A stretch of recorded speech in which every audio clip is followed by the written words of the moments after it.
Smurfing is a topic talked about time and time again. All right, you don't want to be here, do you? Okay, you can get down.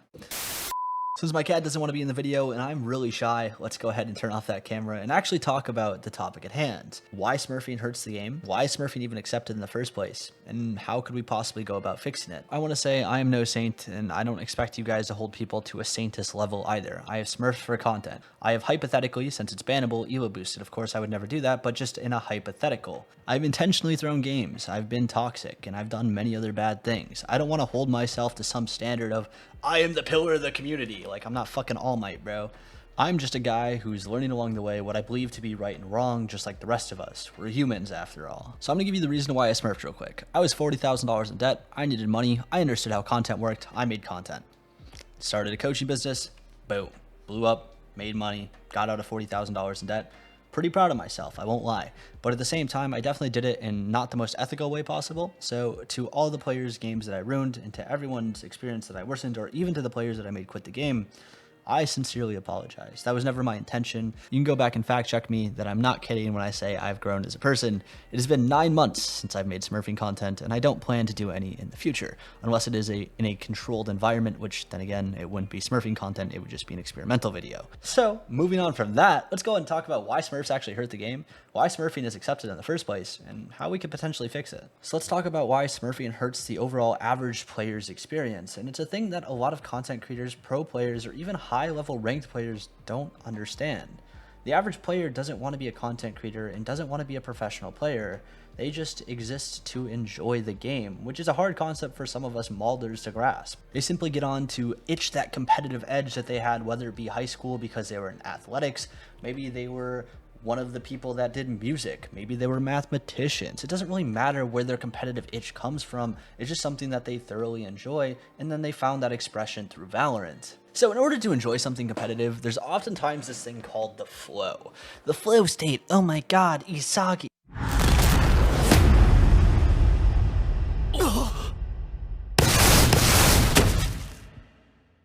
やっぱここだよな、ニコ。ここが一番ゴールの匂いがする。 Sorry, I watch way too much anime. But the point of what I'm trying to say right now is that the flow is a concept when challenge meets skill level. It's essentially this state of mind where you kind of enter this zone, where you're just like focused on the task at hand and you're having fun and you're balling out. When the challenge becomes too high, essentially, that focus turns into anxiety because you just feel like you can't beat that person.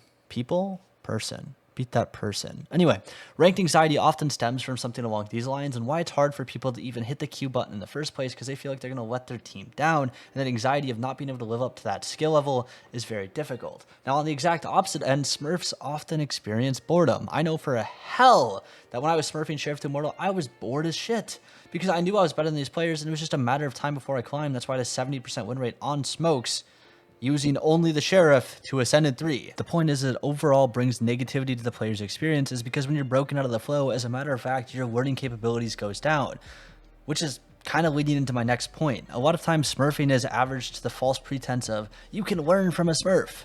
No, you can't. Unless you are actively going to join a call with that Smurf and go over the VOD, you have no way of actually learning what that Smurf was doing or what he was thinking. As a matter of fact, Smurfs can often form bad habits because you can make a correct play and that guy can just shit on you mechanically, and even though you made the right decision, you might come to the wrong conclusion.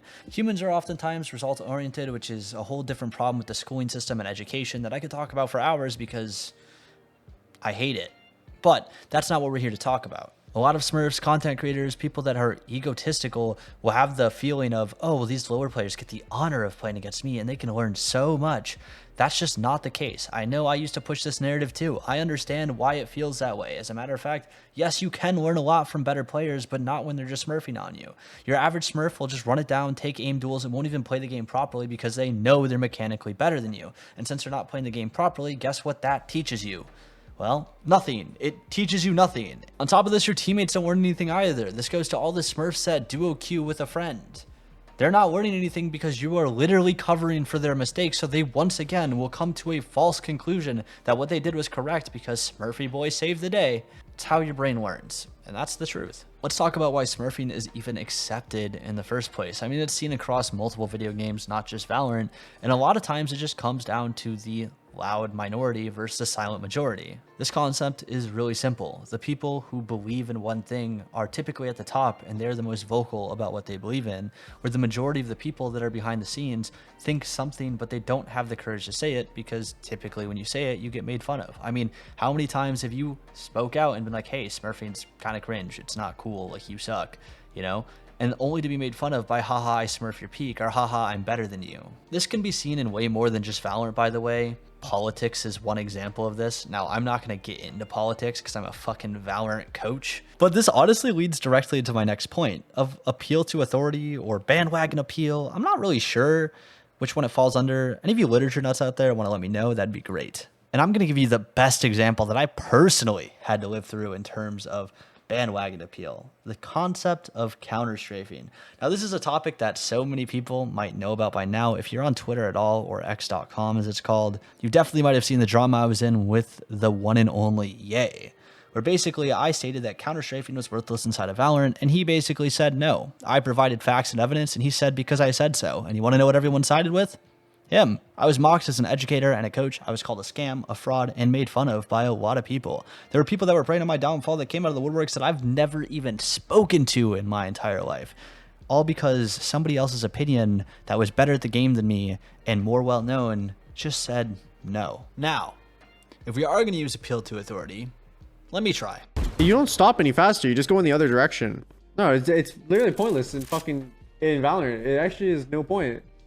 You stop faster in Valorant than you stop immediately when you let go of the key. Like, actually, look at how fast you stop. Literally, there's no need for counter strafe, none of that. In this game, you actually shouldn't counter strafe.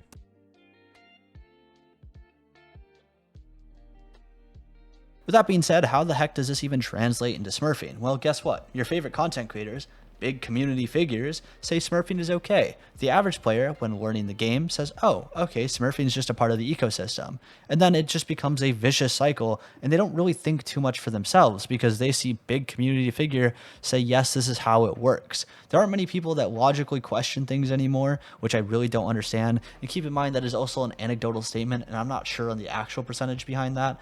But I'm just speaking out of frustration at this point because I mentioned counter-strafing. But the beautiful part of this type of argument is it doesn't stick forever as long as enough people stick out on it.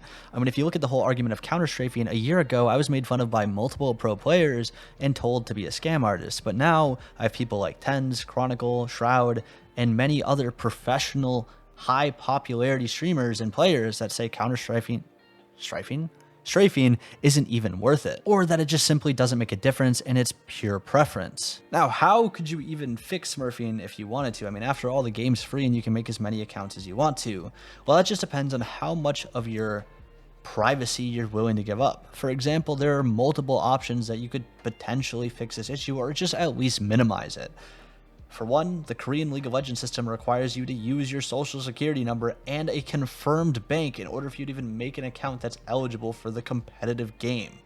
Now, will Americans or even Europeans ever go this far? Probably not, but it is something that is technically an option out there that is shown to actually work. What is a way that you as a viewer can potentially help this? Stop supporting that kind of content when you see it on your video. You can click it and then click off immediately without watching any of it. Although it helps the click-through rate, at the same time it hurts the retention rate, which YouTube deems as a no-no. And what is the final way? Well, Riot could just ban it or say it's not okay. They'll never do this, by the way. The reason why is because they make way too much money on Smurf accounts. Think about how many people have skins on ult accounts and how much money and revenue and advertisement is made just by these Smurfing videos alone. I mean, you can look at League of Legends. It's been out for 13 years or something like that. I don't know how long it's actually been out, but a game that's been out forever and Smurfing was never even really addressed. Now, of course, Valorant and Riot has made their small attempts to actually fix Smurfing, I guess. They do things like increasing the 5-stack rank and whatever that leads to other problems. But I understand they're trying and they're not the full people to blame. After all, we're the people playing the game and we still allow it to happen. Anyway, that's my take on Smurfing, and in case anyone's curious why I stopped Sheriff to Immortal, that is exactly why. I don't think it is the best thing for the game or the community or the rank system, and my goal currently is to make ranked as good as it possibly can be, which is why I offer free coaching similar to the banana guy that many of you have grown to love over the last 8 months. Peace, nerds, and I'll see you next time. Mwah.